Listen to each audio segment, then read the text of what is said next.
அப்போ அவன் என்ன நினைக்கிறான், சினிமாவில் வந்து ஒருத்தர் கையில் இருக்கிற சொத்தெல்லாம் கொடுத்துட்டு அப்படியே பராரியாக போவார், திரும்பி இந்த பக்கமாக திரும்பி போவார். இளையராஜாவோ ஏஆர் ரஹ்மானோ ஒரு ஆர்ஆர் போடும்போது குபுக்குன்னு நமக்கு கண்ணீர்லாம் வரும், ஐயோ அப்படின்ட்டு. ரசிங்க, கைத்தட்டுங்க, கொண்டாடுங்க, விசில் அடிங்க, அதை அங்கேயே விட்டுட்டு வெளியில் வந்துடுங்க. சிவகார்த்திகேயனும் இமான் குடும்பத்துக்குமான ஒரு பிரச்சனையை நாம் சொன்னோம். இப்போ பல பேர் இதை பார்க்குறவங்க கேட்கலாம், இப்போ +2 படிக்கும் பொழுதே என் சைக்கிளில் திமுக கொடி பறக்கும். அப்படி தான் நான் ஸ்கூலுக்கே வருவேன், திமுக கரை போட்ட வேட்டி கட்டிட்டு தான் ஸ்கூலுக்கே வருவேன். பிழைக்க வழி அற்றவர்கள், பெரும்பிச்சை எடுத்தவர்கள், இவர்களெல்லாம் அழைக்காமல் ஒண்ட வந்த ஆண்டி மடம் சினிமா தான்னு நான் இப்போ பேசியிருக்கேன். ஆனால் அந்த ஆண்டி மடத்தில் நான் ஒரு ஆளாக இன்றைக்கி இருக்கேன்.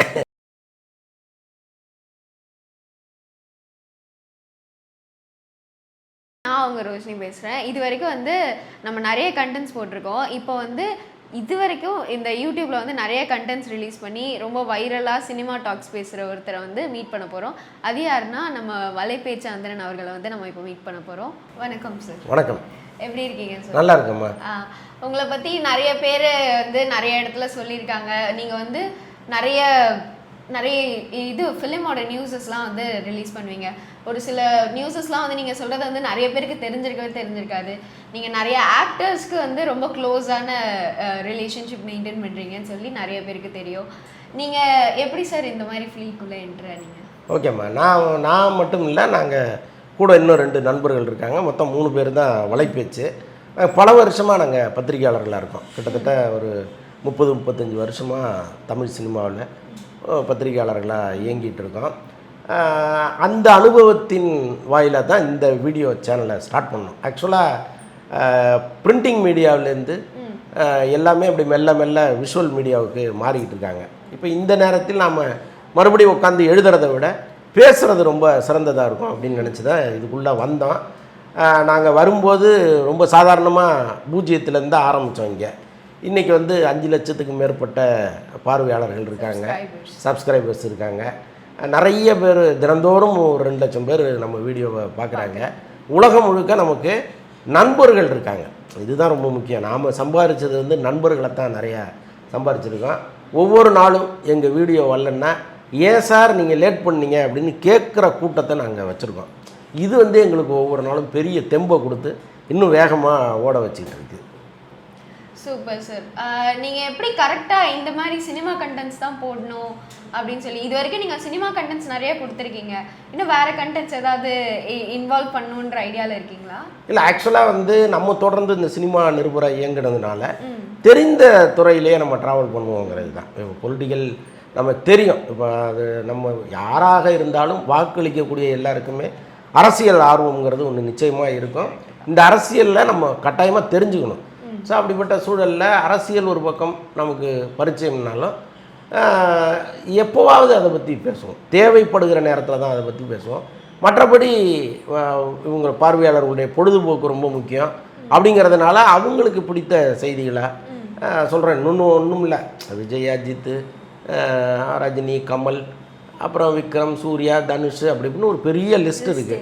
இவங்களுக்கு வந்து ஏராளமான ரசிகர்கள் இருக்காங்க. இவங்க எல்லாருமே வந்து நம்ம ஹீரோ என்ன பண்ணுறாரு, என்ன படத்தில் நடிச்சிட்டு இருக்காரு, அவருடைய பர்சனல் எப்படி இருக்காங்க, அவங்க தனிப்பட்ட குணம் என்ன, இதெல்லாம் தெரிஞ்சுக்கணுங்கிற ஆர்வத்தில் இருப்பாங்க. நம்ம அவங்கள பற்றி சொல்லும்போது அவங்களுக்கு வந்து அவங்கள அறியாமல் அடடா பிரமாதமான செய்திகளை சொல்கிறாங்களே அப்படின்ட்டு நம்மளை ஃபாலோ பண்ணுறாங்க. இது வந்து ஒரு கிவ் அண்ட் டேக் பாலிசி தான். நம்ம அவங்களுக்கு தகவல்கள் சொல்வதில் நமக்கு ஒரு ஹாப்பி, நல்ல தகவல்களை கேட்கும்போது அவங்களுக்கு ஒரு ஹாப்பி. இதை தாண்டி என்ன அப்படி நாங்கள் சொல்ல வரோம் அப்படின்னா, ரசிகர்களுக்குன்னு ஒரு எல்லை இருக்குது. உயிரை கொடுக்குற ரசிகர்கள் இங்கே இருக்கக்கூடாது. எப்போவுமே சினிமாங்கிறது ஒரு பொழுதுபோக்கு. நீங்கள் நடிகர்களை கடவுளாக பார்க்குறது, தெய்வமாக பார்க்குறது, அவருக்காக வந்து வாழ்நாளையே அர்ப்பணிக்கிறது, இதெல்லாம் செய்யவே செய்யாதீங்க. உங்களை மாதிரி அவங்க ஒரு சராசரி மனிதர்கள் தான். அவங்களுக்கு இன்னொரு முகம் இருக்குது. நீங்கள் சினிமாவில் பார்க்குற முகம் வேறு, அவங்களுடைய தனிப்பட்ட வாழ்க்கைங்கிறது வேறு. இதெல்லாம் வந்து நம்ம கொண்டு போகிறோம். எங்களுக்கு என்ன ஒரு ஆத்ம திருப்தி அப்படின்னா, இந்த சேனல் ஆரம்பிப்பதற்கு முன்பு பல பேர் வந்து வெறி பிடித்த ரசிகர்களாக இருந்திருக்காங்க.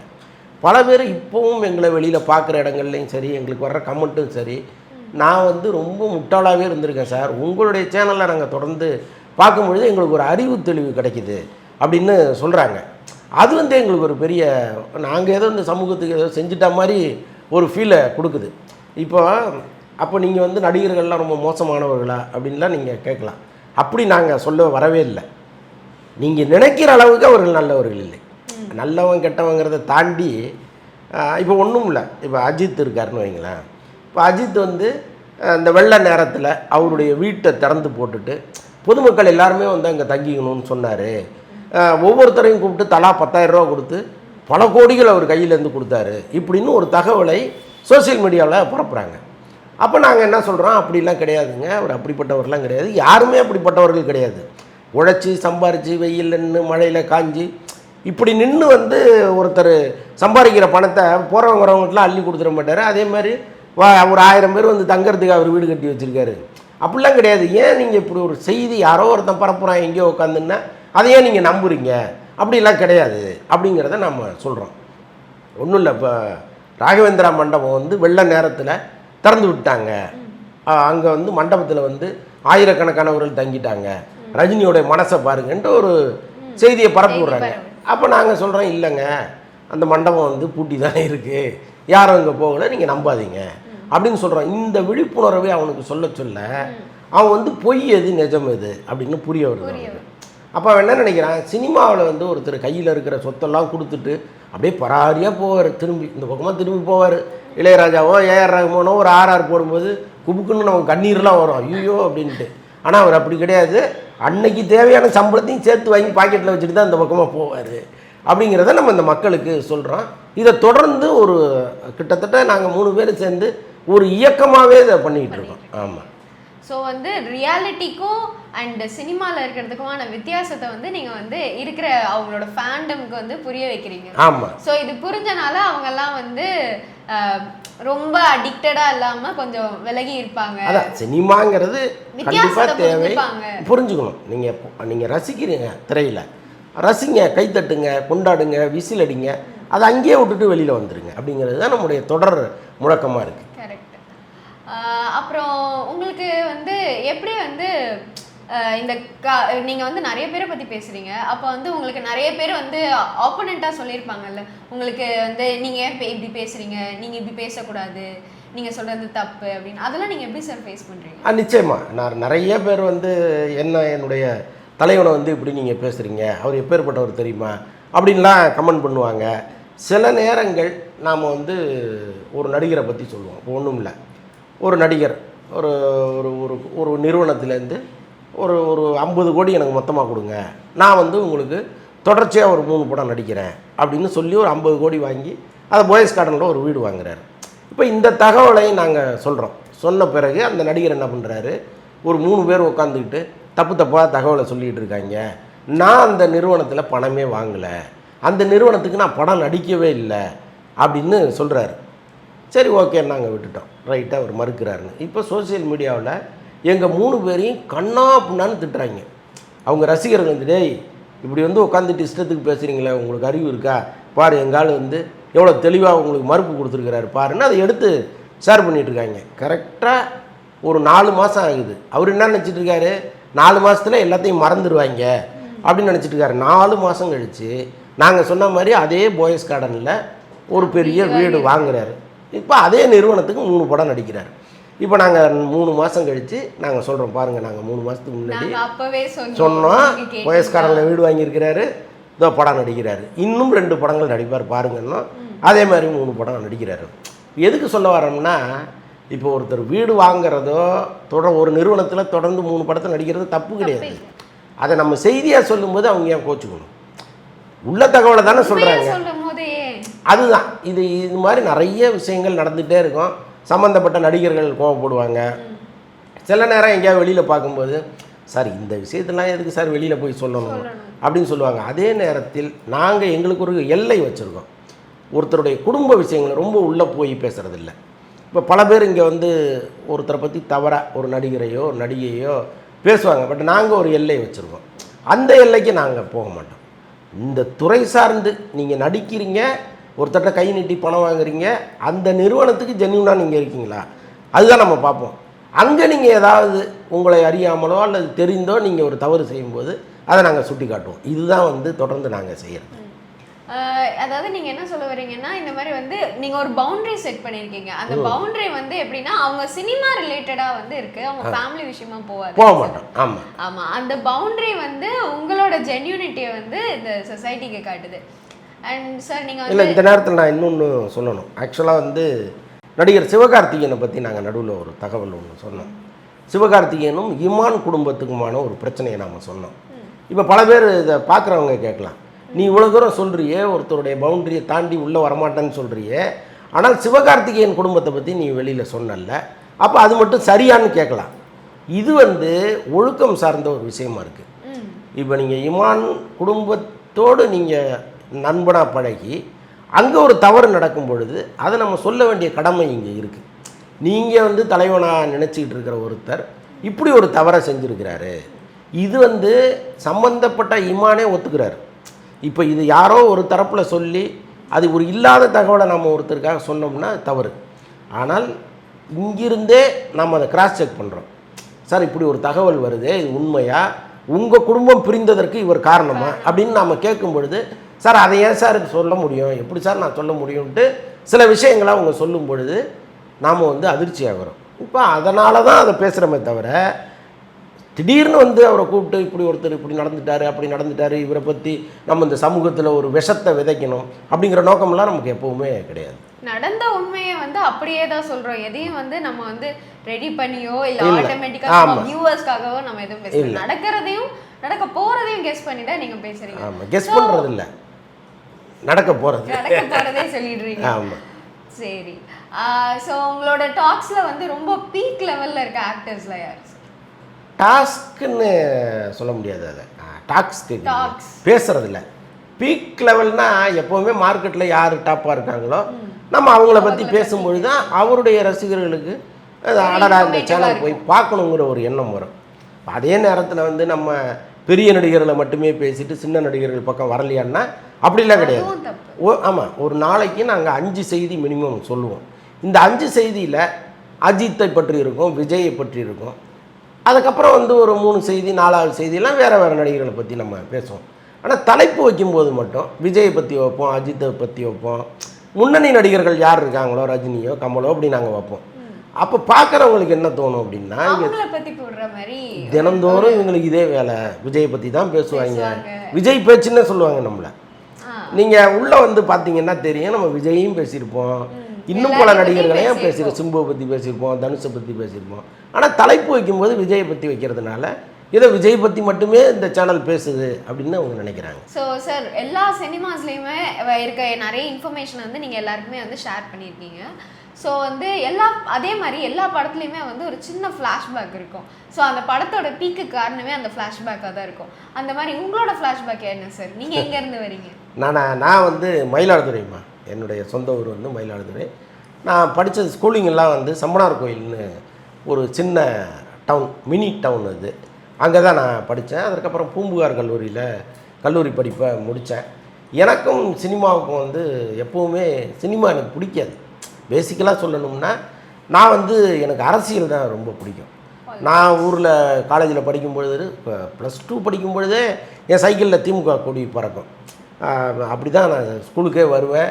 திமுக கரை போட்ட வேட்டி கட்டிட்டு தான் ஸ்கூலுக்கே வருவேன். அப்போ வந்து ஸ்கூலில் டீச்சர்ஸ்லாம் பயங்கரமாக இது இப்போ இப்படிலாம் ஸ்கூலுக்கு வரக்கூடாதுலாம் சொல்லி அதெல்லாம் முறியடித்து நான் தொடர்ந்து அப்படி தான் நான் ஸ்கூலுக்கு போயிருக்கேன். என்னை ஒன்றுமே பண்ண முடியாமல் தவிச்சாங்க. அப்போ என்னடா இப்படியே வரானே அப்படின்ட்டு லோக்கலில் இருக்கிற திமுக அப்படி இப்படின்னு பயங்கரமாக சப்போர்ட் பண்ணி அப்படி தான் நான் வந்தேன். அதுக்கப்புறம் காலேஜில் வரும்பொழுதும் அதே மாதிரி தான் திமுக கரை போட்ட வேட்டி கட்டி தான் காலேஜுக்கே போவேன். ஏன் எவ்வளவு அறியாமையில் இருந்திருக்கேன் பாருங்கள் படிக்கும்போது. ஆனால் இங்கே சென்னை வந்த பிறகு நமக்கு ஒரு அரசியல் தெளிவு வந்துச்சு. ஆனால் நமக்கு வந்து இந்த துறை மீது ஒரு ஆர்வம், தமிழ் மீது ஒரு ஆர்வம், இது எல்லாமே வர்றதுக்கு கலைஞர் ஒரு பெரிய காரணமாக இருந்தார். ஏன் சினிமா பிடிக்கலன்னு சொல்கிறேன்னா, அப்போல்லாம் கவியரங்கத்தில் நான் பேசுவேன். அப்போ வந்து நான் பேசுனதே எனக்கு நல்ல ஞாபகம் இருக்குது. பிழைக்க வழி அற்றவர்கள், பெரும்பிச்சை எடுத்தவர்கள், இவர்களெல்லாம் அழைக்காமல் ஒண்ட வந்த ஆண்டி மடம் சினிமா தான்னு நான் இப்போ பேசியிருக்கேன். ஆனால் அந்த ஆண்டி மடத்தில் நான் ஒரு ஆளாக இன்றைக்கி இருக்கேன். அதனால் காலம் வந்து நம்மளை வந்து எங்கே கொண்டு வந்து வைக்கணுங்கிறது காலத்தின் கையில் இருக்குது. அப்போது வந்து கலைஞர் மீது ஒரு பெரிய பற்றெல்லாம் நமக்கு இருந்ததுனால தொடர்ந்து இப்படியே வந்து நம்முடைய தன்னம்பிக்கை வளர்றது, பல இடங்களில் போய் தடுமாறாமல் நிற்கிறது. ஸோ இது எல்லாமே வந்து நமக்கு கட்சியும் கலைஞரும் கொடுத்தது. பட் இன்றைக்கி சென்னையில் நம்ம வந்து எந்த கட்சியும் சாராமல் எல்லா கட்சியுமே பொதுவாக பார்க்குற ஒரு இடத்துல நம்ம இருக்கோம். இப்போ பல பேர் இதை பார்க்குறவங்க, டேய் நீ ஊப்பியா 200 ரூபா வாங்கிட்டியான்லாம் கேட்பாங்க. சில நேரம் திமுகவுக்கு ஆதரவாக பேசும்போது அப்படி கேட்பாங்க. சில நேரம் திமுகவுக்கு எதிராக பேசும்போது நீ சீமான் கட்சியா அப்படிம்பாங்க. சீமான் அண்ணனும் நமக்கு நல்ல அறிமுகமானவர் தான். ஃபோன் பண்ணால் எடுத்து நேரடியாக ஃபோன் பண்ணி பேசக்கூடிய இடத்துல இருக்கிறவர் தான் அவர். பலமுறை நானே சீமான் அண்ணன்லாம் பேசியிருக்கேன். என்ன எதுக்கு சொல்ல வரேன்னா, அரசியல் நமக்கு ஒரு பார்வையாக இருக்கே தவிர, இப்போ எப்படி ரசிகர்களை வந்து நீங்கள் ரசிகர்களாக இருங்க, சினிமா திரையோடு அதை விட்டுட்டு வெளியில் வந்துடுங்க, அதை வந்து உயிராக நினச்சி போகாதீங்கன்னு சொல்கிறோம் இல்லையா. கிட்டத்தட்ட அரசியலையும் நம்ம வெளியிலேருந்து அப்படி தான் பார்க்குறோம். தேர்தல் நேரத்தில் அந்த சூழ்நிலைக்கு ஏற்ப நம்ம ஏதோ ஒரு கட்சிக்கு ஓட்டு போடுறோம். அப்படி தான் இன்றைக்கி நம்ம நடுநிலையாக இருக்கோம். ஸோ நம்ம ஃப்ளாஷ்பேக் கேட்டதுனால நான் சொல்கிறேன். கல்லூரி படிப்பை முடிச்சுட்டு சென்னைக்கு வந்து 1987 தான் நான் வந்தேன். வந்து அப்படியே பல நிறுவனங்களில் அப்படி அப்படியே ஒர்க் பண்ணி டி ராஜேந்தருடைய உஷா பத்திரிகையில் சினிமா நிருபராக இருந்தேன். அப்போது வந்து சிம்பு 7th 6th படிச்சுட்டு இருந்தார். ஸோ அந்த காலகட்டத்தில் அங்கே போனால் அது ஒரு பெரிய ட்ராவல். அதுக்கப்புறம் பல பத்திரிகைகளில் சாவி, குங்குமம், கல்கி நிறையா பத்திரிகைகள் எழுதுகிறேன். அப்புறம் தமிழ் சினிமா .comனு இணையத்தில் முதல் முறையாக வந்த வெப்சைட் அதுதான். இப்போ சினிமாவுக்குன்னு வந்த முதல் வெப்சைட் வந்து தமிழ் சினிமா .com தான். அதில் வந்து நான் ஒரு 10 வருஷம் ஆசிரியராக இருந்தேன். பல சினிமா செய்திகள், சினிமா சார்ந்த விஷயங்கள் அப்படிலாம் ரொம்ப எழுதி எனக்கு உலகம் முழுக்க என் பேர் எல்லாருக்கும் தெரியும். அந்தணன்கிற பேரை உலகம் முழுக்க நான் இப்போ பதிய வச்சேன். அதுக்கப்புறம் தான் மெல்ல இந்த விஷுவல் மீடியாவுக்கு வந்தது. இதுதான் நம்ம ஃப்ளாஷ்பேக், அந்த கொசுவர்த்தி சுருள். ஆனால் அந்த விஷுவல் மீடியாவுக்கு வந்தது வந்து நீங்கள் வந்து ரொம்ப யூஸ்ஃபுல்லான ஒரு வேலைக்காக வந்திருக்கீங்க. எல்லாரையும் வந்து ஒரு மோட்டிவேட் பண்ணுறதுக்காகவும், எல்லாரும் வந்து ஒரு தேவையில்லாத விஷயத்த வந்து நினச்சிட்டு அதை வந்து தப்பாக புரிஞ்சிட்டு இருக்கக்கூடாதுன்னு அவங்கள தெளிவுபடுத்துறதுக்கான ஒரு ஒரு சிச்சுவேஷன்லக்காக நீங்கள் வந்து இந்த மீடியாவை வந்திருக்கீங்க. ஒரு முறை வந்து நாங்கள் துபாய் போயிருந்தோம். வலைபேச்சு குழு வந்து துபாய் போயிருந்தப்போ அங்கே ரஜினிசம்னு ஒரு ஹோட்டல் ஒன்று இருந்துச்சு. ஃபுல்லாக வந்து தீம் ஹோட்டல். அது எங்கே திரும்பினாலும் ரஜினி ஸ்டில்லாக இருக்கும். அந்த மெனு கார்டில் கூட ரஜினி ஃபோட்டோ பிரிண்ட் ஆகிருக்கும்.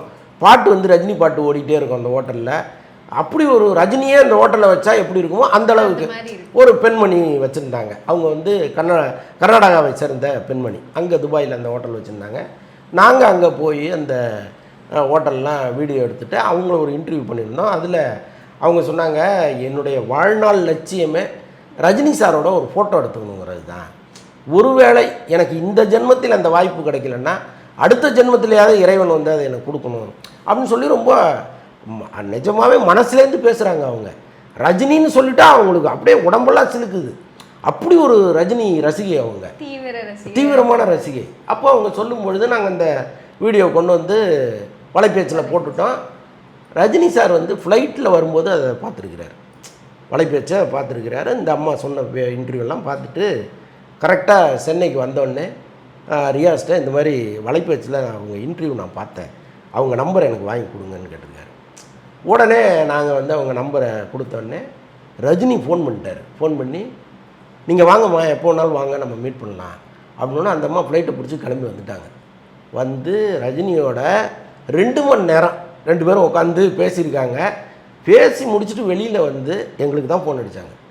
சார் எவ்வளோ பெரிய வேலையை பண்ணியிருக்கீங்க சார் நீங்கள், என் வாழ்க்கையில் நான் இப்படி ஒரு சந்தோஷம் நான் அடைஞ்சதே கிடையாது அப்படின்னு சொல்லிவிட்டு, நீங்கள் மறுபடியும் துபாய் வந்தால் எங்கள் ஹோட்டலில் தான் நீங்கள் தங்கணும், நீங்கள் என்னோடய கெஸ்ட்டாக வரணும் அப்படின்லாம் அவ்வளோ தூரம் அன்பு செலுத்துனாங்க. எதுக்கு சொல்ல வர்றேன் அப்படின்னா, ஏதோ ஒரு வகையில் நம்ம யாரையோ ஒருத்தரை சந்தோஷப்படுத்துகிறோம், எங்கேயோ ஒரு இடத்துல தவறு நடக்கும்போது சுட்டி காட்டுறோம், சரியாகுது, அவ்வளோதான். அதுதான் நம்முடைய வேலையை தவிர நம்ம ஒரு வன்மத்தோடு ஒருத்தரை தொடர்ந்து பேசணும் அப்படிங்கிற நோக்கம்லாம் நமக்கு எப்போவுமே கிடையாது. சார் நீங்கள் இப்போ நிறைய பேசியிருக்கீங்க. இப்போ வந்து நிறைய இப்போ நீங்கள் ஒன்று சொன்னீங்க, இந்த மாதிரி இன்னும் எத்தனை நன்மைகள் நடந்திருக்கு? நிறைய நன்மைகள் நடந்திருக்குமா. நம்ம வந்து பல பேர் பார்க்கும்போது என்ன நினைப்பாங்கன்னா, ஏதோ ஒரு சினிமா சேனல் ஒன்று வச்சுருக்காங்க, ஏதோ வளவல்னு பேசுகிறாங்க அப்படிங்கிறதோட தான் இவங்களுடைய பார்வை இருக்கும். பட் நாங்கள் பல நல்லது பண்ணியிருக்கோம். முக்கியமாக வந்து இந்த ஜெய்பீம் படம் நீங்கள் பார்த்துருப்பீங்கன்னு நினைக்கிறேன். அதில் வந்து ரொம்ப பழங்குடி இனத்தை சேர்ந்த ஒரு பெண்மணி, அவருடைய கணவர் வந்து லாக்அப் டெத்தில் இறக்குறாரு. இப்போ அந்த கதையை தான் அவங்க படமாக்குறாங்க. பார்வதி அம்மாள்னு ஒரிஜினல் கேரக்டர் ஒன்று அதே மாதிரி இருக்குது. அவங்க வாழ்க்கையில் நடந்த சம்பவம் தான் ஜெய்பீம் படமாக வருது. இப்போ படத்தில் வந்து அந்த பார்வதியாக நடித்த கேரக்டர் உயிரோடு இருக்காங்கல்ல, அவங்க எங்கே இருக்காங்க? அவங்க சென்னையில் தான் இருக்காங்கங்கிற தகவலை கேள்விப்பட்டு நாங்கள் அவங்க வீடை தேடி போகிறோம். ஒரு மழைக்காலம்னு நினைக்கிறேன். அது ரொம்ப அப்படியே ஒரே வழியெல்லாம் தண்ணி தாண்டி கீண்டி போனோம்னா ஒரு சின்ன குடிசை. அது அதிகபட்சம் போனீங்கன்னா ஒரு 2 பேர் 3 பேருக்கு மேலே அந்த குடிசையில் தங்கவே முடியாது. அப்படி ஒரு குடிசை. அதில் அந்த அம்மா இருக்காங்க. ஆனால் அவர்களுடைய வாழ்க்கை வரலாறை எடுத்தாங்க பாருங்கள். ஜெய்பீம்னு ஒரு படம், அது பிச்சுட்டு ஓடுது ஓட்டிட்டு. மிகப்பெரிய ஹிட்டு. எங்கே திரும்பினாலும் அந்த படத்தை பற்றியே பேசுகிறாங்க. அப்படி ஒரு சூழ்நிலையில் அந்த அம்மாவுக்கு அப்படி ஒரு படம் வந்ததே தெரியாமல் அந்த அம்மா பாட்ட வீட்டில் இருக்குது. இப்போ நாங்கள் போய் இந்த மாதிரி உங்கள் கதையை தான் படமாக எடுத்துருக்குறாங்க அப்படின்லாம் பேசிட்டு அதை வந்து ஒரு செய்தியாக போடுறோம். இதை வந்து லாரன்ஸ் பார்க்குறாரு. நடிகர் லாரன்ஸ் பார்த்துட்டு, அண்ணே என்னென்னா இப்படி வந்து ஒரு கஷ்டம் அவங்களுக்கு, அவங்க வந்து இங்கே இருக்காங்கன்னு சொல்கிறீங்களே, அந்த அம்மாவை நான் பார்க்கணும், அவங்களுக்கு நான் ஒரு வீடு கட்டி கொடுக்கணும், நீங்கள் என்னை கூப்பிட்டு போங்க அப்படிங்கிறாரு. அப்புறம் மறுபடியும் லாரன்ஸை கூட்டிக்கிட்டு அவங்க வீட்டுக்கு போகிறோம். அந்த சின்ன குடிசை உள்ள லாரன்ஸ் நுழையும் போதே நான் வெறுங்கையோட, அதுக்கு முன்னாடி நாங்கள் ஒரு வேலை பண்ணோம். முதல் முறையாக அந்த அம்மாவை பார்க்க போகும்போதே ஒரு பவுனில் ஒரு செயின் வாங்கிட்டு போய் அந்த அம்மாவுக்கு போட்டோம். போட்டு இந்தம்மா நீங்கள் தங்கம்லாம் நீங்கள் வந்து இவ்வளோ கஷ்டத்தை அனுபவிச்சிருக்கீங்க, இந்தாங்க நாங்கள் எங்கள் சார்பாக அந்த கோல்டு செயின் போடுறோன்னு சொல்லி அவங்களுக்கு போட்டோம். இன்னொரு கோல்டு செயினுக்கு வர்றேன், அப்புறமா வர்றேன். இப்போ அந்த அம்மாவுக்கு பயங்கர பரவசம். இப்போ முதல் முறையாக இப்போ லாரன்ஸை கூட்டிக்கிட்டு அங்கே போகும்போது லாரன்ஸ் என்ன பண்ணுறாரு, நான் வெறுங்கையோட உங்களை பார்க்க வந்துட்டோம்மா, வெறுங்கையோடு நான் போக மாட்டேன்னு உடனடியாக ஒரு 2 லட்ச ரூபாய்க்கு ஒரு செக் எழுதி அந்த அம்மா கையில் கொடுக்குறாரு. அந்த அம்மாவுக்கு பேங்க் அக்கௌண்ட்டே கிடையாது. அதுக்கப்புறம் தான் அக்கௌண்ட்டே ஓப்பன் பண்ணுறோம். ஆமாம், 2 லட்ச ரூபா கொடுத்துட்டு உங்களுக்கு நான் வீடு கட்டி தரேம்மா அப்படின்னா, அப்போ அந்த அம்மா சொல்லுது, ஏன் சொந்த ஊர் வந்து கள்ளக்குறிச்சி பக்கத்தில் முதலைங்கிற ஒரு கிராமம், அங்கே வந்து எங்களுக்கு ஒரு கிரவுண்டு 1/2 கிரவுண்டோ இடம் இருக்குதுன்னு சொல்லுது, அங்கே எனக்கு கட்டி கொடுங்க அப்படின்னு சொல்லுது. சரி ஓகேம்மா அப்படின்னு சொல்லிட்டு, அப்போ லாரன்ஸ் சொன்னார், சார் நீங்கள் அந்த இடத்த போய் பாருங்கள், ஏன்னா அந்த இடத்துக்கு பட்டா இருக்கா என்ன ஏதுன்னு தெரியாது, நீங்கள் கொஞ்சம் விசாரிச்சுட்டு ஒருவேளை அந்த இடம் ஜென்யூனாக இருந்ததுன்னா என்கிட்ட சொல்லுங்கள், நான் வீடு கட்டி கொடுத்துட்றேன் அப்படின்னு சொன்னார். அதுக்கப்புறம் நாங்கள்லாம் அந்த இருக்கிற வேலையெல்லாம் விட்டுட்டு கள்ளக்குறிச்சி போய் அந்த இடத்த பார்த்து அதை வீடியோ எடுத்துகிட்டு வந்து அப்புறம் லாரன்ஸுக்கு கொடுத்து அந்த இடத்துக்கு வீடு கட்ட முனைவதற்குள்ளே கவர்மெண்ட்டே அவங்களுக்கு நான் வீடு கட்டி தரேன்னு சொல்லிடுச்சு. அப்புறம் கவர்மெண்ட்டு கூப்பிட்டு பணம் கொடுத்துச்சு. அப்புறம் சூர்யா கூப்பிட்டு பணம் கொடுத்தாரு. நாங்கள் ஒரு வீடியோ போட்டு அவங்க நல்லா இருந்தாங்க அப்படிங்கிற ஒரு பெரிய சந்தோஷம் எங்களுக்கு. அதுக்கப்புறம் இன்னொரு சம்பவம், ரொம்ப முக்கியமான சம்பவம். அது அது அது வந்து எப்படின்னா, எங்கள் மீது இந்த எங்களுடைய பார்வையாளர்கள் வச்சுருக்கிற நம்பிக்கையும் அன்பையும் சொல்கிற ஒரு முக்கியமான விஷயம். ஒரு பத்திரிக்கையாளர், ஒரு தமிழில் ஒரு முன்னணி நாளிதழில் ஃபோட்டோகிராஃபராக இருக்கார். அவருடைய மனைவி வந்து பாத்ரூம் போகும்போது வழுக்கிட்டு விழுறாங்களா மயக்கம் போட்டு விடுறாங்களான்னு தெரியல. ஒரு 1/2 மணி நேரம் கழித்து போய் இவங்க பார்க்கும்போது உள்ளே விழுந்து கிடக்குறாங்க. ஹாஸ்பிட்டல் கொண்டு போகும்போது அவங்களுக்கு கோமா நிலையில் இருக்காங்க. அவங்க உடனடியாக தலையில் ஆப்ரேஷன் பண்ணணும்னு சொல்லிடுறாங்க. இப்போ தலையில் ஆப்ரேஷன் பண்ணுறாங்க. அதற்கப்புறம் வந்து அவங்கள ரெக்கவர் பண்ணுறதுங்கிறது ரொம்ப ரொம்ப கஷ்டமாக போயிடுது. இப்போ அவர் வந்து கையில் இருக்கிற பணம் கடன் வாங்கி அங்கே இங்கேன்னு கம்ப்ளீட்டாக எல்லாத்தையும் அவர் லைஃப்பில் இருக்கிற காசு முழுக்க போயிடுச்சு. ஒன்றுமே கிடையாது. அவர் ஒரு சின்ன பையன், அப்படியே வாழ்க்கையே வெறுமையாகி போச்சு. இந்த அம்மா புழைக்க வைக்கணும், ஆனால் அப்படியே டெட் பாடி மாதிரியே இருக்காங்க, உடம்புல உயிர் மட்டும் இருக்குது. ஆமாம், என்ன பண்ணுறதுன்னே அவருக்கு தெரியல. நண்பர்கள் எல்லார்ட்டையும் கடன் வாங்கி வைத்தியம் பார்த்து முடிஞ்சு போச்சு, ஒன்றுமே இல்லை. இனி கடன் வாங்க ஆள் கிடையாது. கடைசியாக அவர் என்ன பண்ணுறாரு, நகரி பக்கத்தில் சுரைக்காய் சாமிகள்னு ஒரு கோயில், அந்த கோயிலுக்கு போய் அந்த சித்தரை கும்பிட்டுட்டு வெளியில் வர்றவர் ஏதோ ஒரு ஃப்ளாஷ் அடித்து எனக்கு ஃபோன் பண்ணுறாரு. ஃபோன் பண்ணி, அண்ணே இந்த மாதிரி என் குடும்பத்தில் இப்படி ஒரு இது நடந்துருச்சு, எல்லாமே போயிடுச்சு, அடுத்து சூசைடு தான், நாங்கள் 3 பேரும் சேர்ந்து சாகலாங்கிற ஒரு இடத்துக்கு வந்துட்டோம், கடைசி முயற்சியாக உங்களுக்கு ஃபோன் பண்ணுறேன், ஏதாவது வாய்ப்பு இருந்தால் ஏதாவது பணம் நீங்கள் திரட்டி தர முடியுமான்னு கேட்குறாரு. அப்போ நான் சொன்னேன், நீங்கள் உங்கள் மனைவி புகைப்படத்தை கொடுங்க, இந்த மருத்துவ டீட்டெயில் எல்லாமே கொடுங்க, எங்களுடைய பார்வையாளர்கள் முன்னால் நான் வைக்கிறேன், அவங்க என்ன முடிவு எடுக்கிறாங்களோ எடுக்கட்டும்.